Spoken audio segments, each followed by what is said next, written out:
नमस्कार, मिशन सच नेटवर्क में आपका स्वागत है और मैं हूं आपके साथ विकास जायसवाल। खबरों की शुरुआत करते हैं अलवर की प्रमुख खबरों से। राजगढ़ के नवलपुरा गांव में शराब के रुपए नहीं देने पर बेटे ने 60 साल की विधवा मां के गले पर ब्लेड मार दी। लहूलुहान हालत में मां घर के बाहर भागी तो चीख पुकार सुनकर पड़ोसियों ने उसे स्थानीय अस्पताल पहुंचाया। महिला के गले पर 16 टांके आए। फिलहाल महिला का जिला अस्पताल में इलाज जारी है। पड़ोसी सिंबू सिंह ने बताया कि गुड्डी देवी पर उसके बेटे राहुल ने हमला कर दिया। उसे लगा कि मां पेंशन के पैसे लेकर आई है। उसने शराब पीने के लिए अपनी मां से रुपयों की डिमांड की थी। मां ने पैसे होने से इनकार कर दिया। इसी बात पर गुस्से में आकर राहुल ने मां पर ब्लेड से हमला कर दिया। सिंबू सिंह ने बताया कि गुड्डी देवी के 5 बेटी व 1 बेटा है। बेटा राहुल शराब का आदी है, जबकि मां टीवी और लकवे से ग्रसित है। पिता की 2 साल पहले बीमारी से मौत हो चुकी। इसके बच्चे ने काटा है। इस महिला के बेटे ने? हाँ। क्यों काटा है? ये पैसे मांगता है इससे, इस चीज के? दारू के लिए। ये आज ही काटा है महिला ने? आज ही काटा है। और क्या? कितने बजे के आसपास की घटना है? करीब मैं 2 बज रहे हूँ। 2 बजे का? 2 बजे। आपको कैसे पता लगा? हमने तो सो रहा था, मेरे घर का आगे रोड पर पुकार रही थी ये। अच्छा, गला कट गया तो? हाँ। तो उसके बाद बहुत ही पब्लिक इकट्ठी हो रही, बहुत मान के मैं खड़ा मैंने देखी कि गला कटवा पड़ा था वहाँ। जब मैंने उसको फोन करके गाड़ी मंगवाई तो उसको लेकर आए हम। ये महिला का नाम क्या है? गुड्डी देवी। और इनके बेटे का नाम क्या है? राहुल है, सतवीर है। तो निवासी कहाँ थे? नवलपुरा और थाना कौन सा? मोड़ राजगढ़। राजगढ़ में। हाँ। तो पहले कहाँ भर्ती करवाया इस महिला को? अरे वो हमने करे ली नहीं ना, माला खेड़ा माला खेड़ा भर्ती नहीं किया? नहीं लिया, ली नहीं। अच्छा। हाँ, ये अलवर ले जाओ आप। सीरियस केस है? हाँ। तभी महिला की हालत कैसी है? हाँ, गंभीर है, अलवर ले जाओ बराबर। दिल्ली जयपुर हाईवे स्थित नीमराणा होटल हाईवे किंग गोलियों की आवाज से दहल उठा। बाइक सवार 2 बदमाशों ने दहशत फैलाने के लिए ताबड़तोड़ 20 राउंड से ज्यादा फायरिंग की और होटल के स्टाफ को फिरौती की पर्ची थमाई। घटना को अंजाम देने के बाद बदमाश फरार हो गए। पूरी घटना होटल में लगे सीसीटीवी कैमरे में कैद हो गई। पुलिस अधीक्षक वंदिता राणा ने बताया कि मामले की जांच पड़ताल शुरू हो चुकी है। एक बाइक पर आए 2 बदमाशों ने दहशत फैलाने के लिए खुलेआम फायरिंग की और रंगदारी की पर्ची होटल स्टाफ को दी। उनका मोटिव केवल रंगदारी था, इसलिए उन्होंने कोई लूटपाट नहीं की। पुलिस सीसीटीवी कैमरे की मदद से बदमाशों की पहचान करने के प्रयास कर रही है। सुबह लगभग 6 बजे एक होटल जो हाईवे किंग है यहाँ पर फायरिंग की सूचना मिली।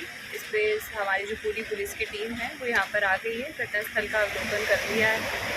अवलोकन करने के बाद अब हमारी जो टीम है इसमें लोगों को आइडेंटिफाई करके और दस्तयाबी के लिए पूरे तरीके से प्रयास करेंगे। मैडम कुछ पता चला है कितने बंदे थे, क्या था?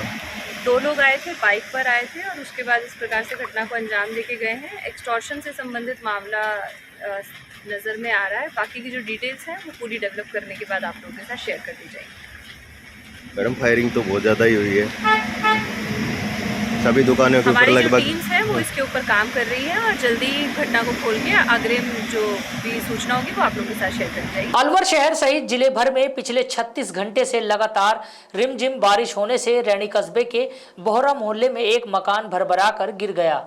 इस दौरान घर की एक दीवार दूसरे घर पर जा गिरी, जिससे दूसरे घर में भी दरार आ गई। मकान गिरने से घर में सो रही 14 साल की बालिका घायल हो गई। घायल बालिका को उपचार के लिए अस्पताल में भर्ती कराया, जहां उसकी हालत सामान्य है। गनीमत रही कि कोई बड़ा हादसा नहीं हुआ, ना कोई जनहानि हुई। हालांकि घर गिरने से घरेलू सामान नष्ट हो गया। तिजारा में भारी बारिश के कारण वार्ड नंबर 24 के एक मकान में रसोई की दीवार गिरने से रसोई में कार्य कर रही एक महिला घायल हो गई। आनन फानन में महिला को तिजारा के अस्पताल में भर्ती कराया, जहां से गंभीर स्थिति होने के चलते महिला को हायर सेंटर अलवर रेफर कर दिया। जानकारी के अनुसार वार्ड नंबर 24 के साधुराम शेखावत की पुत्रवधू नेहा रसोई में कार्य कर रही थी कि अचानक रसोई की दीवार गिर गई, जिससे महिला नेहा उसकी चपेट में आकर गंभीर घायल हो गई, जिसका अलवर के जिला अस्पताल में इलाज जारी है। घटना की सूचना मिलते ही डीएसपी शिवराज सिंह व थानाधिकारी सुहेल मौके पर पहुंचे। सूचना मिली थी तिजारा के अहिंसा सर्किल इलाके में, अहिंसा सर्किल के कोने पर साधु सिंह के घर के बगल वाले प्लॉट में रात भर से हो रही अतिवृष्टि के कारण पानी इकट्ठा हो गया था और जिसके परिणाम स्वरूप उनके घर की दीवार ढह गई। एक मकान और एक रसोई वो भी नीचे ढह गया। उसी के अंदर काम कर रही उनकी पुत्रवधू जो थी वो चोटिल हुई है, उसके हाथ में फ्रैक्चर है, कमर में भी लगी है, जिसको बाद तिजारा में प्राथमिक उपचार करने के अलवर रेफर कर दिया गया। अभी वो अलवर उपचाराधीन है। वो रसोई में काम कर रही है। अच्छा, फिर अचानक से दीवार गिर गई है। दीवार गिर गई? हाँ ज्यादा चोट आई? हाँ, चोट है उसको। और फिर यहाँ लेके गए, अलवर के लिए रेफर करिए। अलवर जिला कलेक्टर के तौर पर डॉक्टर अर्तिका शुक्ला ने कार्यभार ग्रहण किया। इसके बाद मीडिया से बात करते हुए डॉक्टर अर्तिका शुक्ला ने कहा कि अलवर में पर्यटन की अपार संभावनाएं हैं, लिहाजा प्रदेश में नए सर्किट बनाए जाएंगे। सरिस्का क्षेत्र को लेकर सुप्रीम कोर्ट की गाइडलाइन की पालना कराई जाएगी। उन्होंने कहा कि साफ सफाई के मामले में अलवर की रैंकिंग कम है, उसको सुधारने के लिए साफ सफाई व्यवस्था बेहतर की जाएगी और योजना बनाकर जिले में कार्य होगा। डॉक्टर शुक्ला ने कहा कि पर्यटन के क्षेत्र अलवर में अपार संभावना है। अलवर एनसीआर का हिस्सा है, इसलिए यहाँ वीकेंड पर हजारों की संख्या में पर्यटक आते हैं, इसलिए अलवर में सर्किट बनाकर पर्यटन को बेहतर किया जाएगा। अलवर ज़िले का पदभार संभालने के बाद मेरी पहली प्राथमिकता रहेगी कि राज्य सरकार की जो 24-25 की बजट घोषणाएं हैं उनको धरातल पे टाइम पे लाना और आधारभूत संरचनाओं की जितनी भी बहुत सारी घोषणाएं इस ज़िले के लिए की गई हैं उनका एज़ पर टाइमलाइन क्रियान्वित करवाना। दूसरी मेरी एक प्राथमिकता रहेगी अलवर शहर को विकसित करना, चाहे वो टूरिज़्म हो, चाहे वो स्वच्छता सर्वेक्षण आगामी जो आने वाला है वो हो, या बाकी एक जो सौंदर्यीकरण होता है, एक जो शहर का लिवेबिलिटी इंडेक्स होता है, वो मेरा एक फ़ोकस रहेगा। और तीसरी मेरी फोकस रहेगा यहाँ पे ग्रामीण क्षेत्रों में आजीविका को बढ़ाना, खासकर जो ग्रामीण अलवर है उसमें महिलाओं को और बच्चों को उनके स्वास्थ्य के इश्यूज़ हों, उनकी आजीविका हो, उनकी आय हो, उसमें वृद्धि लाना। इन चीज़ों पे मैं फ़ोकस करूँगी। इसके साथ ही राज्य और केंद्र सरकार की सभी जो योजनाएं हैं उसमें अलवर को टॉप जिले पे रैंकिंग में लाना मेरी एक और आकांक्षा और योजना रहेगी। मैडम, ई फाइलिंग सिस्टम में अलवर काफ़ी पीछे है, केवल कलेक्ट्रेट में ही ई फाइलिंग सिस्टम चल रहा है, दूसरे डिपार्टमेंट में नहीं है, तो इसके लिए क्या करेंगे? ई फाइलिंग तो जनवरी से ही हमारी बहुत फोकस रहा है पूरी सरकार का, राइट फ्रॉम द स्टेट। तो ई फाइलिंग पे मेरा पूरा फोकस रहेगा। और अलवर एक बड़ा ज़िला है, इस वजह से मैं पिछले 2 छोटे ज़िलों से आई हूँ, तो वहाँ तो थोड़े संसाधनों की कमियाँ भी होती थी, वहाँ अरेंज नहीं हो पाता था। बट यहाँ मेरी उम्मीद है कि ई फाइलिंग तो हम डेफिनेटली इसमें ऊपर आएंगे। सरिस्का का इशू आपके संज्ञान में है, सीईसी की रिकमेंडेशन है, सुप्रीम कोर्ट के ऑर्डर्स हैं, तो उसके लिए सरिस्का के चारों तरफ सराउंडिंग एरिया में जिसने कॉमर्शियल एक्टिविटीज चल रही हैं उसके लिए क्या कार्रवाई करेगी? सरिस्का के इश्यूज़ जो अभी मेरी नॉलेज में है, वैसे अभी मैं और ब्रीफ हो जाऊँगी, उनमें जो मैंने 1-2 मीटिंग्स अटेंड की है उसमें मोस्ट इम्पॉर्टेंट जो इश्यूज़ हैं वहाँ के डेवलपमेंट के, एक तो एलिवेटेड रोड का है, सीईसी की 10 से ज़्यादा रिकमेंडेशंस हैं जिसकी एक बीसी मैंने अटेंड की थी, उन सब पे टाइमलाइन के हिसाब से योजना बना के मेरी फोकस रहेगा उस पर, चाहे वो रीलोकेशन हो, एलिवेटेड रोड हो, बाकी रिकमेंडेशंस पे वर्क करना हो, and that will be a priority जिसमें फॉरेस्ट विभाग के साथ हम जुड़ के काम करेंगे। मैडम, सीरीज 8 साल बाद में ऊपरा चल रही है, उसका जो पानी आता है वो शहर की दोनों नहरों के जरिए आता था, वो उमरैन से लेके ढाई पैड़ी तक उन दोनों पे कब्जा हो चुका है, पानी नहीं आ रहा है, इसके लिए आप क्या प्रयास करेंगे? इसके लिए इरिगेशन विभाग की आपने देखा होगा इस बार सरकार की भी बहुत फोकस रहा है इन चीज़ों पे, और अपनी जो बजट घोषणा है बहुत बड़ी, वो भी साबी के रिजुविनेशन की, जैसे मैं जिस ज़िले में थी वहाँ साबी ज़्यादा वो थी, यहाँ पे रूपा रेल और साबी दोनों का ही कुछ पार्ट्स हैं, उनके रिजुविनेशन की है। इन एडिशन जो आपने बताया, इसके लिए इरिगेशन विभाग के जो रिकॉर्ड्स हैं, यूजुअली ऐसे में मैंने देखा है इरिगेशन और रेवेन्यू के कोऑर्डिनेशन के लैक की वजह से ऐसी चीज़ें उत्पन्न होती हैं, उसको एक एक करके वो गुत्थियाँ सुलझाना और उन पे एक्शन करके, क्योंकि बारिश का पूरा अलवर जोन, इवन खैरतल तिजारा और ये सारे ही डार्क में है वाटर लेवल के हिसाब से, तो वो ज़रूर प्राथमिकता रहेगी कि अगली गर्मी के पहले वो सारे इश्यूज रिजॉल्व किए जाएं। पर्यटन को लेके आपने बात की, मंत्री भी राजस्थान से ही हैं केंद्र में, यहाँ पर एक बड़ा पोर्टफोलियो भूपेंद्र यादव जी वन पर्यावरण राज्य में भी, तो उसको लेके किस तरह की योजना है? क्योंकि आपके सामने पहले होटल तोड़फोड़ अभियान, उससे पहले खाने भी बंद हो चुकी हैं, तो अब कैसे करेंगे उसको, अमली जामा किस तरह पहनाएंगे? पर्यटन के लिए जो योजना है वो कई इश्यूज़ के लिए यहाँ पे बहुत महत्वपूर्ण है, क्योंकि अलवर में रिलीजियस टूरिज़्म हो, इको टूरिज़्म हो, और एक जनरल जो दिल्ली के पास होने की वजह से जिसको वीकेंड टूरिज़्म और वो कहते हैं, उन सब की बहुत ज़्यादा अपॉर्चुनिटीज़ हैं। मैंने इनकी अभी तो मैंने जस्ट ज्वाइन किया है, बट जो मैंने 1-2 VCs अलवर के साथ अटेंड की थी उसमें भी हमने ये सुना था कि अलवर में सर्किट्स डेवलप किए जा सकते हैं जहाँ ये तीनों चीज़ें हम यूटिलाइज़ कर सकें, और हमारा जो पोजीशनिंग है NCR में उससे हमें कभी भी टूरिस्ट को अट्रैक्ट करने के लिए कोई दिक्कत नहीं होती है। Forest, the biggest attraction is tiger reserve, religious tourism, eco tourism, सबको इकट्ठा लेके हम अलवर की ऐसी प्लानिंग करेंगे कि Alwar develops as a weekend destination hub. आपने स्वच्छता की बात की, और शहर क्या गांव क्या बड़ी तहसील क्या सड़ रहे हैं, किस तरह की उस योजना को लाएंगे, क्योंकि सर्वेक्षण के हिसाब से अब रैंकिंग बढ़ानी है, बहुत ज़्यादा डाउन पे है। स्वच्छता बहुत सिंपल कॉन्सेप्ट पे चलती है। स्वच्छता में 2-3 इश्यूज़ होते हैं। एक तो होता है कि आप सफाई नियमित करें, जो भी हमारी लोकल बॉडी है उसको इतना एम्पावरमेंट हो कि वो सफाई नियमित करे। दूसरा होता है कि कचरा जहाँ जाए उसके लिए, अभी आपने देखा हो तो बजट में भी बहुत ही 3 तरह के प्लांट्स की घोषणा की गई है, छोटी से छोटी नगर पालिका से लेके बड़े से बड़े के लिए। उस पर वर्क किया जाएगा। लेगेसी वेस्ट रेमेडिएशन हो, प्रोसेसिंग प्लांट हो या मटेरियल रिकवरी रिसोर्स हो।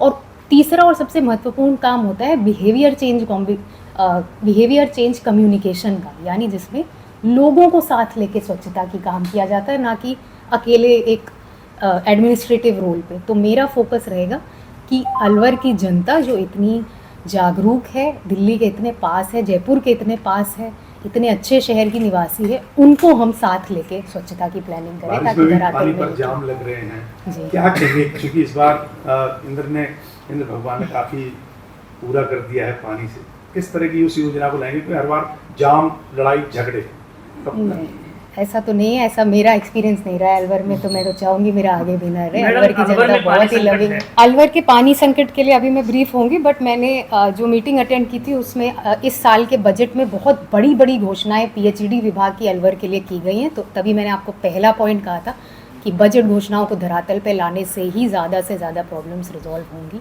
तो मेरा फोकस UIT के डेवलपमेंट प्रोजेक्ट हैं धरातल पर 2 साल से नहीं आ पा रहे हैं। कन्वेंशन सेंटर है, दूसरा काली मोरी का अंडरपास है, और भी अंडरपास अस्पताल के पास बनने थे, वो नहीं बन पाए हैं 2 साल से। इसके लिए क्या प्रयास हो? नियमित मॉनिटरिंग और सभी अधिकारियों को एक टाइमलाइन के हिसाब से काम करने का देंगे। जहाँ भी हमें राशि की कमी लगेगी, हमारे पास स्टेट बजट है, NCRPB के फंड्स हैं, उनमें प्रयास करके पैसे लाने की कोशिश करेंगे। अलवर में संयुक्त व्यापार महासंघ के चुनाव मंगल परिणय में संपन्न हुए, जिसमें हरमीत सिंह मेहंदीरत्ता 42 मतों से जीतकर महासंघ के अध्यक्ष बने। हरमीत सिंह को कुल 82 मत मिले। मुख्य निर्वाचन अधिकारी अजय राज शर्मा ने बताया कि आगामी 2 वर्षों के लिए हुए चुनाव में कुल 137 में से करीब 132 मतदाताओं ने वोट दिया, जिसमें 2 अन्य प्रत्याशी ओम प्रकाश खंडेलवाल और दिनेश जादौन थे। विजयी होने के बाद मेहंदीरत्ता ने कहा, सभी व्यापारियों को एकजुट करके काम किया जाएगा और व्यापारियों और आमजन के बीच तालमेल बनाने के लिए हर संभव प्रयास किए जाएंगे। संयुक्त व्यापारी महासंघ अलवर शहर की 46 व्यापारिक संगठनों की एक व्यापारिक संस्था है, जो कि अलवर का पूरा व्यापार वर्ग इससे जुड़ा हुआ है। और इसके लोकतांत्रिक तरीके से हर 2 वर्ष में चुनाव होते हैं।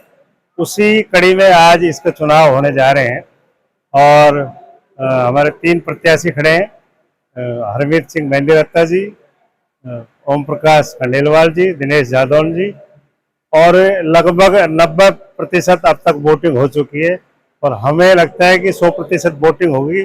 और अलवर के सभी व्यापारियों द्वारा आज एक ऐसे अध्यक्ष का चुनाव किया जाएगा जो इस संस्था को और भी ऊंचाई पर लेके जाए, हर व्यापारी के दुख सुख में काम आए, और व्यापारी नहीं, अलवर की आम जनता के लिए भी वो काम करेंगे।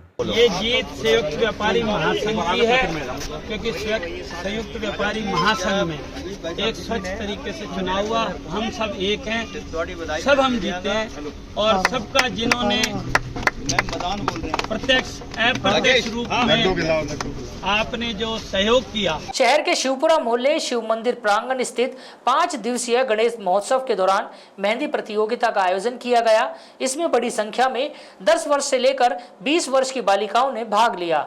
शनिवार देर शाम तक भजन मंडली ने संकीर्तन किया। समिति से जुड़े अनिल शर्मा ने बताया, गणेश महोत्सव के द्वितीय दिन 50 से अधिक बालिकाओं ने मेहंदी प्रतियोगिता में भाग लिया, जिसमें विजेता प्रतिभागियों को 10 सितंबर को पुरस्कृत किया जाएगा। अनिल ने बताया, यह महोत्सव महिला शक्ति व बालिकाओं को समर्पित है। 5 दिन तक विभिन्न प्रतियोगिताएं आयोजित होंगी। आज शाम आरती के बाद झांकियां विशेष आकर्षण रहेंगी। 11 सितंबर को जयसमंद में गणपति बप्पा का विसर्जन किया जाएगा। शिव सेवा समिति के द्वारा प्रोग्राम किया गया है। ये 5 दिवसीय गणेश चतुर्थी प्रोग्राम है। इसके अंदर पहले दिन हमने भजन संध्या प्रोग्राम किया है। दूसरे दिन बच्चियों को 10 से 20 वर्ष की बच्चियों का मेहंदी प्रोग्राम है ना। ये प्रोग्राम 5 दिन का है और 10 तारीख को बच्चियों को जो अपने गिफ्ट का जो घोषित किया जाएगा और 11 तारीख को अपना बाबू विसर्जन जयसमंद के द्वारा। हर वर्ष की भांति इस वर्ष 9 सितंबर को श्री श्याम नवयुवक मंडल की ओर से अशोका टाकिज पर बाबा श्याम का विशाल जागरण होगा, जिसे लेकर आज भव्य ध्वज, निशान व पाल की यात्रा निकाली गई। कार्यक्रम के मुख्य संयोजक बॉबी नरूला ने बताया कि निशान पाल की यात्रा पूरे शहर भर में निकाली जा रही है और कल भव्य जागरण का आयोजन किया जाएगा, जिसमें मुंबई से प्रमोद त्रिपाठी, दिल्ली से शीतल पांड्या, तिजारा से गौरव दत्त, महेंद्र, अमन, राहुल राज म्यूजिकल ग्रुप द्वारा बाबा श्याम के भजनों पर मनमोहक प्रस्तुतियां दी जाएंगी।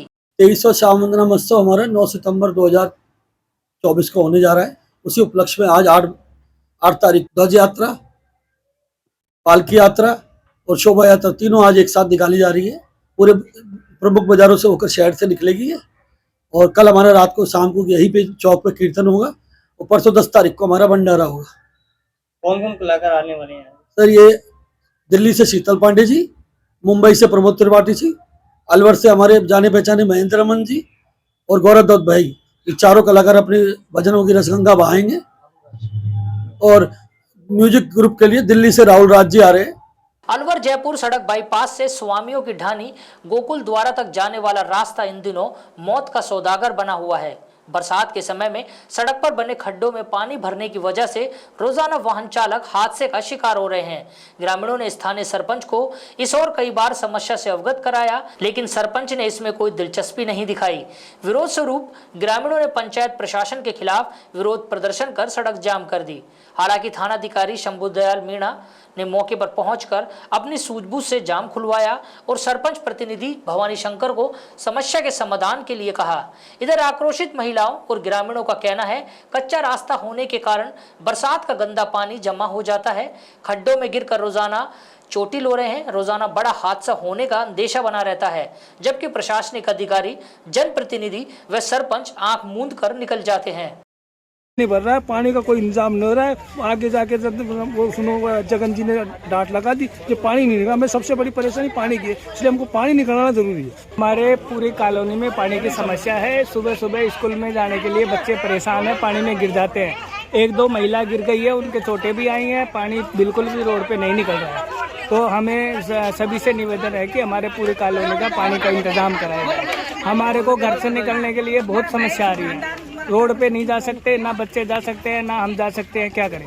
भवानी जी हमारे यहाँ वोट मांगने आए थे, तो हमारी यही मांग थी उनसे कि हमारे को रोड और नालियाँ दे दो, और खाने को कोई प्रतिनिधि नहीं देता।